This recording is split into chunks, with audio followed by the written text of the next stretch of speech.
Welcome to the inaugural episode of my In Conversation series, where we're talking about the adoption of new technology in an age of exponential change. In conversation with me today is my old friend and colleague, Mr. Larry Quinlan. Larry was the global CIO of Deloitte, where we overlapped for a couple of decades. Larry serves on several public boards and heavily involved in a number of nonprofit activities. So, Larry, what we're talking about this morning is technology adoption. You and I have spent many years of our careers dealing with that issue internally with clients, et cetera. And it's probably more important today than ever with all the technology change, the speed of change, and so forth. So I thought it'd be good for us to have a conversation and maybe see what's different today. See what insights may come out of our conversation on this topic. So technology life cycles are compressing, speed of innovation faster than ever. How do these realities change the considerations around adopting new technologies, Larry? Change is something that's happened throughout the course of time.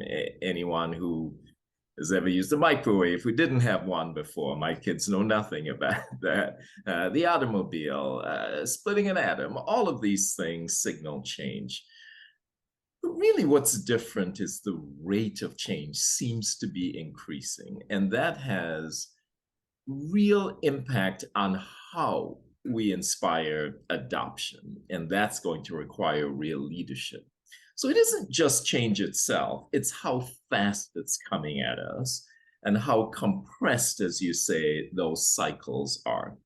So if we really take a look at that, then the way we inspire change, taking decades in some cases, has to change. And we have to figure out how to get sometimes reluctant people to adopt new technologies a lot faster.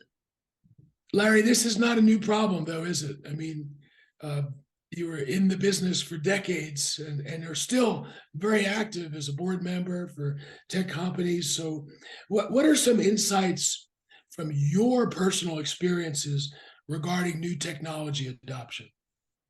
When I think about the question of technology adoption, got to think about it from the vantage point of the person who's going to use the technology. For so long, we've thought about technology adoption, the terms of leadership, the CFO, the CMO.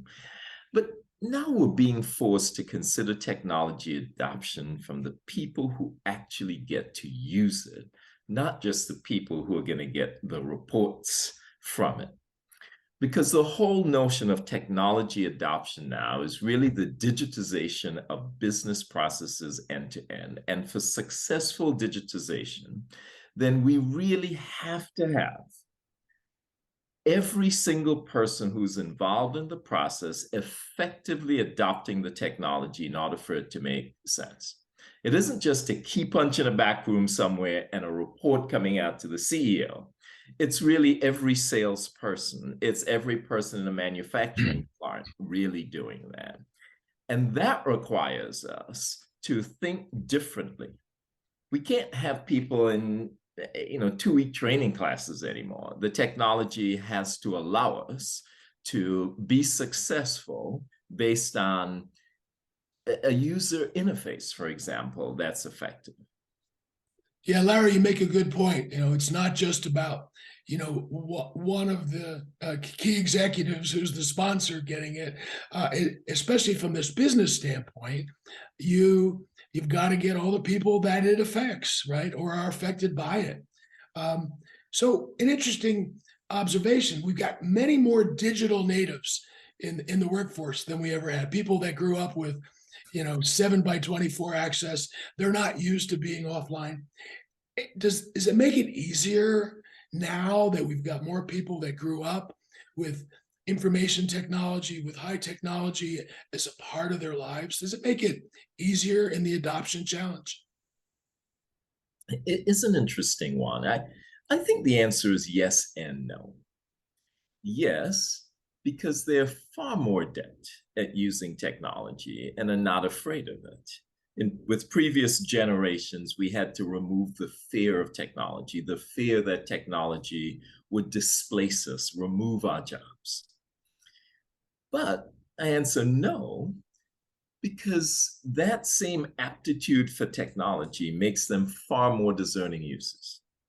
So we have to absolutely have user interfaces that are self-explanatory. We have to pay far more attention to business processes that are easily exposed through technology, because they have far less patience with a process that is cumbersome, that doesn't work well, or takes too long. And if you look at a digital native discard a technology quickly that they've downloaded from an app, they might give it 1 minute, 2 minutes. If it doesn't work for them, they've moved on. And that same attitude seeps over into the workplace. We have to focus on business processes that are easily operated through technology, through interfaces that are self-explanatory, that allow our digital natives to be productive faster. They demand no less. So, that's a great intro to my next question is, what's the relationship between consumer adoption of technology and business adoption of technology? You've kind of built an on-ramp to that question there already. But it seems there is a correlation there. I believe there is a correlation between consumer technology and business technology adoption. As consumer technologies become more and more sophisticated, and as billions of people become even more adept at using them, they become far more discerning. You will recall that IT organizations worldwide really didn't feel that they had to produce consumer grade technologies. Because in the old days, you did what the boss said. I gave you a piece of software, it wasn't that good, but you had to use it anyway, because that was the way business was run. Didn't matter what was happening in the outside world. But then the consumerization of technology occurred. It's my homepage, it's my music collection, it's my this, it's my that. And no one shows up for a training class on how to use Facebook or how to listen to a podcast. And IT organizations have now become aware that they've got to compete.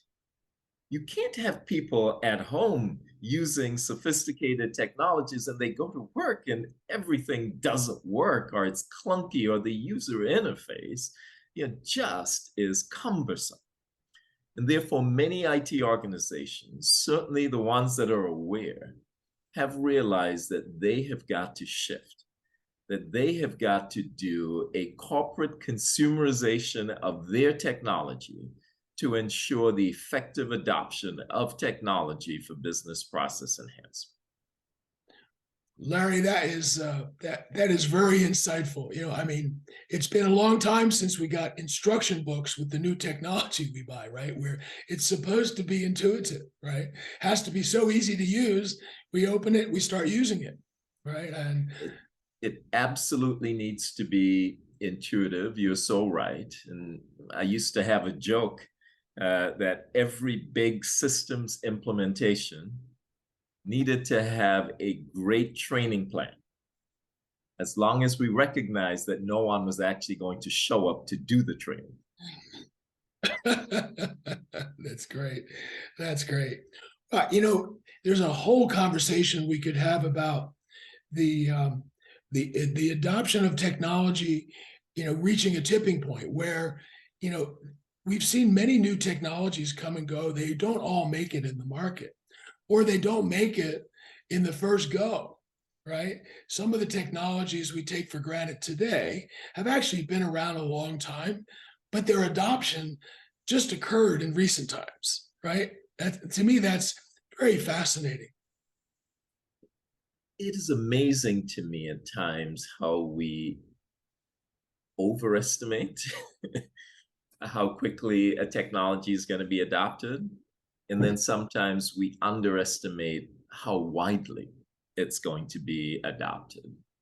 It takes a while for technologies to be adopted around the world. It takes a while for technologies to be truly adopted in an organization. But in a corporation, it's really important to ensure that adoption occurs on a schedule.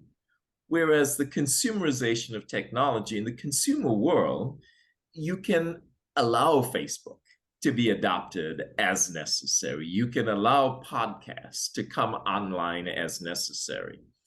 But if you truly want to get the benefit of the digitization of a business process, then you've got to have a real plan for how to get adoption. Now, that means appealing to your digital natives. It means having super users. It means worrying about the user interface. But you also have to think very clearly about the business process, not just the technology itself. What are you trying to accomplish? What output do we need to get? What result are we looking for? Because we're running a real company here.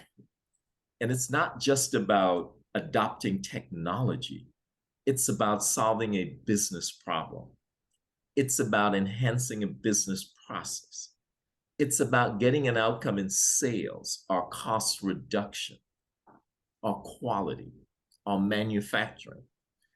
And if we always remind ourselves every day what we're really trying to accomplish, then we will do things that spur the adoption to actually get the outcome that we seek. Let me pick up on that. I love you're putting this into a practical context. What are we trying to do? Whenever it's technology for the sake of technology, to me, that's a red flag, right? In fact, it's often not about the technology. The bits and bytes can do a lot more usually than the biological work units. That's what Michael Hammer of re-engineering fame used to call us. What are we trying to do? And the one area of new technology adoption that's been, top of mind for me is AI, machine learning and AI. And one of the things that I've observed in the last few years is that there's been a lot of investment, but not a lot of return. There's been a lot of projects, but not a lot of deployment. I mean, I'm talking about between 80 and 90% failure to deploy. I'm talking about billions of dollars invested in startups, new divisions in existing companies without yet return. So yes, AI is going to change the world. Yes, AI is essential, but we've got the penultimate adoption challenge, which to me, it seems to be about trust, right? We've spent, many years learning how to use machines. Now we're trying to really develop trust in what the machines are doing, right? Why are we getting that output? How should we use it? So I see two big problems around adoption, Larry. One is increasing regulation, privacy, bias, discrimination, right? You mentioned earlier about really using it for everyone. And then the other thing is this adoption challenge. And it doesn't seem to me this is going to be solved easily. So, what are your initial thoughts on that, Larry? That's an interesting observation, Lee. Adoption of AI is a challenging topic, to say the least. You're absolutely right. Trust is a key factor. The growing field of AI ethics is really, really important. But I want to step back a bit.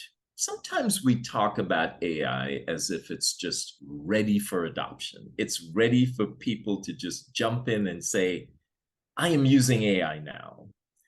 And that's not the case. AI is under development. You see the recent exciting developments in the field of AI, things like ChatGPT, et cetera.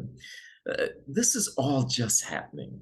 The investments that are going to be made in the platform, the democratization of the platforms, the integration of those platforms and data into actual products that we use every day, that is happening, but not yet at the scale that it's going to happen.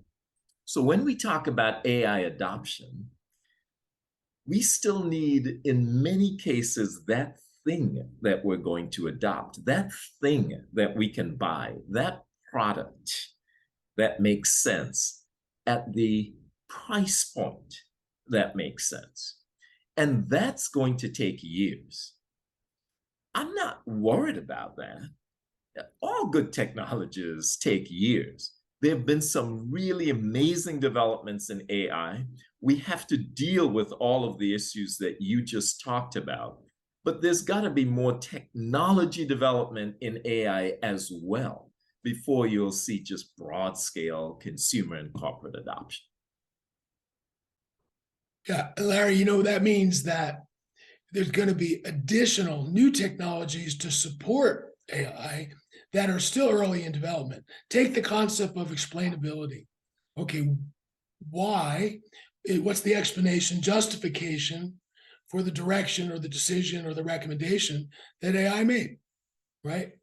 And what's been interesting to me is that functionality isn't necessarily built into the core AI platform. You need additional technology to do that.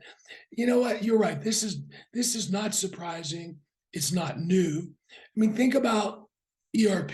We lived through that from the beginning to the maturation of ERP and so forth. But the ERP systems didn't have all of the technology, all the capabilities inside of them to do what needed to be done, right? In the sales cycle, you might have thought they did, but we had to add other capabilities.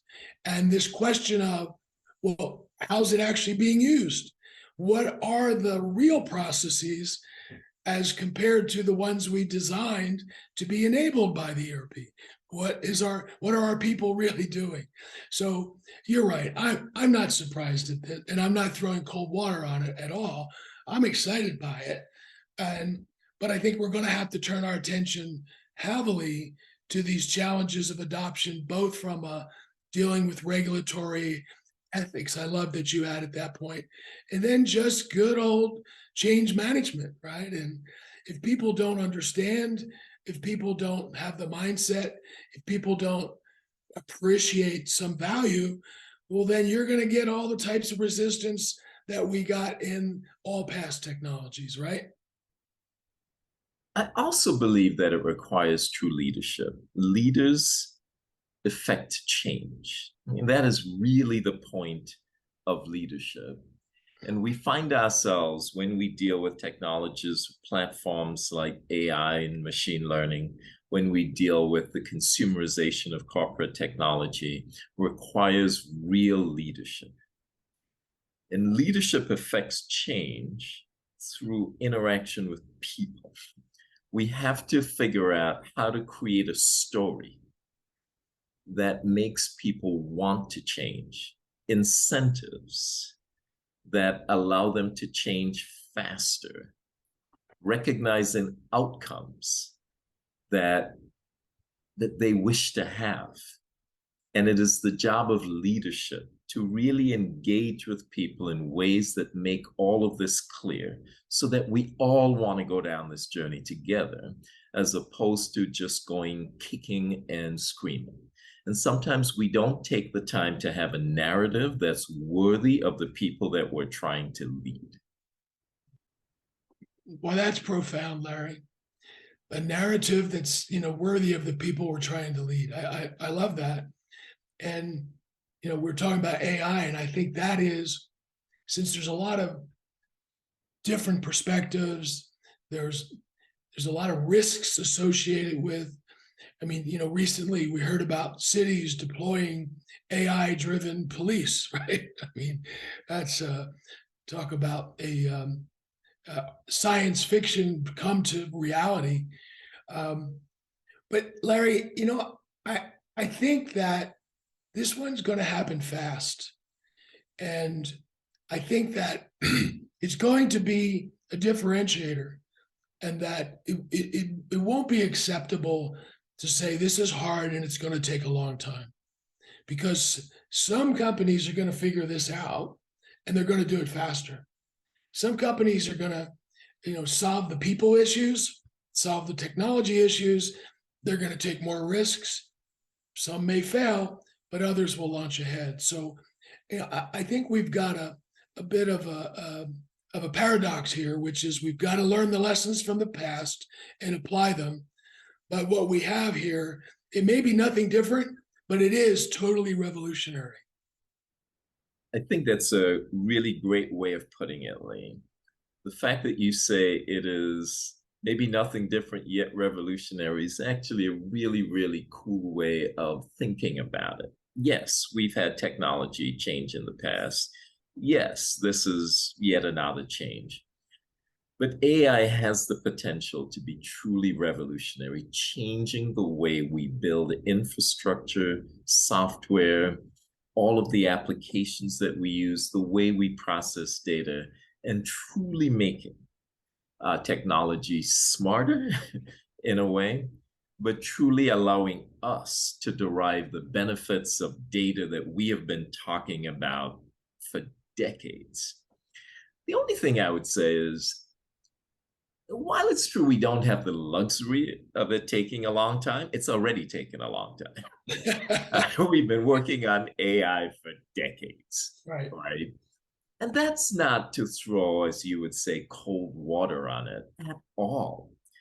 It's just what it takes to change the world. It just takes time to change the world. Software's got to be written bit by bit, line by line. And this will all happen. But changing the world isn't let's work for 10 years and then boom, the world changes. Every day something new happens, and we have to recognize it and take advantage of it. There's a version 1, there's a version 2, there's a version 3. We've already seen AI imbued into many of the platforms that we use to great effect. And the fact that it isn't complete, or the platforms aren't all there yet, or it doesn't work magic, isn't really that important. We're working on it. But so many of the tools that we use already have AI embedded in them, already use machine learning, which have already saved us billions of dollars, cut out billions of hours out of processes, and made our lives better. And we shouldn't forget that. Yeah, Larry, I would sum up that by saying it isn't like we hit one switch. It's more of it's an evolution while we're affecting a revolution. We don't turn off all the old while we're putting on the new, and we never have, right? You and I were talking the other day about the fact that, mainframe computers are still very much in use, running core business applications in many industries, right? And being repurposed as a part of the infrastructure. So in with the new doesn't always mean completely out with the old. And on the other hand, though, we've got decades of investment and knowledge building and experience, and the failures of innovators that went first, right? And now the rest of us benefit from that. But I mean, a couple of quotes that I keep handy. Peter Diamandis, you may have read some of his books, a real great thought leader. He says, there'll be two kinds of companies at the end of this decade: those who are using AI and those who are out of business. It's pretty bold.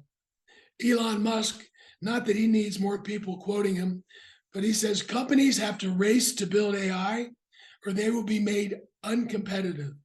Essentially, if your competitor is racing to build AI, they will crush you. And the most profound one of all, Sundar, the CEO of Alphabet, says artificial intelligence could have more profound implications for humanity than electricity or fire. Wow. So we better get on this, huh, Larry? And those are certainly very powerful quotes. And I believe them. I absolutely believe them. In my career, I've seen a number of fads come and go, things we thought were going to be big, but weren't. AI is not one of those. AI is an imperative. AI is a way of life. AI will change the way we interact with technology. AI will change the way we drive, the way we pay, the way we analyze, the way we implement. It is absolutely one of the critical technologies of our time. Uh, and absolutely every organization has to be good at it. Yeah, it's essential. I I was I was impressed to see our former firm, Larry, Deloitte, published their latest tech trends. Always love that research and publication, and maybe a good way to sort of move from our and summarize our discussion of AI and adoption. And they say, while the value of artificial intelligence is now undoubtable, like you just said, the question has become how to best use it. And that often boils down to how much workers and end users trust AI tools. Couldn't have been said better. So, Larry, I've got one more area I want to talk to you about with regard to adoption, technology adoption, and that's the role of the board. How important is it? How has that changed? Where are we now?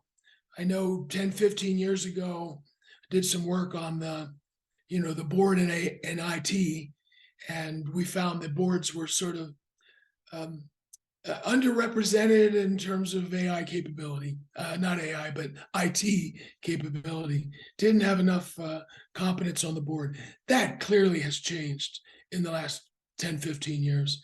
But what's your perspective now with the rapid pace of innovation? Where are we with regard to boards and the competence around technology?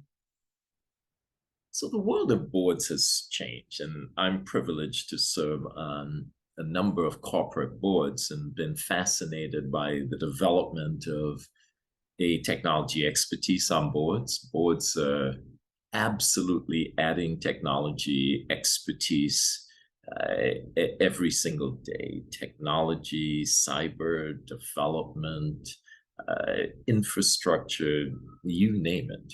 So that is a positive development encouraged by organizations like the SEC. Second, boards have been advancing their ability to govern technology and cyber, as these are risks that organizations face. Opportunities for sure, but the use of technology, the presence of cyber threats creates risk for an organization. And risks have to be governed. It's part of the board. So including technology and cyber in our risk frameworks, having committees at times dedicated to technology and cyber, are subcommittees of the committees of the board that deal with technology and cyber, becoming very popular ways of exercising governance around technology and cyber. And this, in my view, is another positive trend. There's a lot of board education that's occurring to ensure that boards keep up to speed on the various trends. And finally, there's a recognition that the big objectives of an organization just don't get done in today's world without the implementation of significant amounts of technology. And therefore, in order to assess the goals of an organization, in order to assess how we meet those goals, that we have got to absolutely look at the implementation of technology and the adoption of technology in order to be successful. And maybe the implication of what you said is this: is that we're all IT professionals now. We're all involved in technology.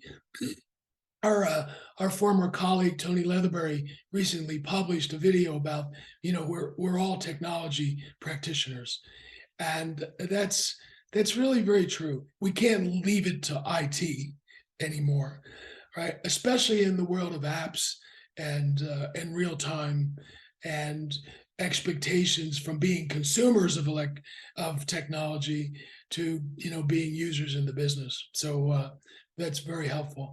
All right, here's my last question, Larry. We've covered a lot of questions, but are there some more interesting questions? Ones that if we had good answers to, we'd be either fabulously famous or wealthy, or at least a little bit more helpful. Are there any questions that we can save for the next conversation that you would think about? Yeah, there are a number of really interesting questions, Lee, that always on my mind that I don't have answers for. And I always wonder, when will my car drive itself? When will it pick me up from downtown where I have a meeting and I take it to the airport and tell it to go home? These are things that I wonder about on any given day. I wish I had a crystal ball for 10, 20 years from now to see what technology adoption would look like, to see what my grandchildren will be implementing. But one thing I know is true: regardless of the technologies, regardless of the bits and bytes, the networks, the AI, the machine learning, the whatever it is, technology still has a human component to it. And unless we pay real attention to the people who have to use and adopt our technology, then we will get suboptimal results, particularly in the corporate arena. And therefore, as we deal with sophisticated technologies, we have to remember to think about it in human terms so that we can get the benefit of those technologies. And it is the job of a leader to make that happen. Can't do it without good leadership. I love it. Great way to close, Larry. Larry, thank you for being with me. Thanks for joining the conversation. And I look forward to many more discussions with you in the future. Have a great day, Larry. Thank you, Lee. It's been great chatting with you.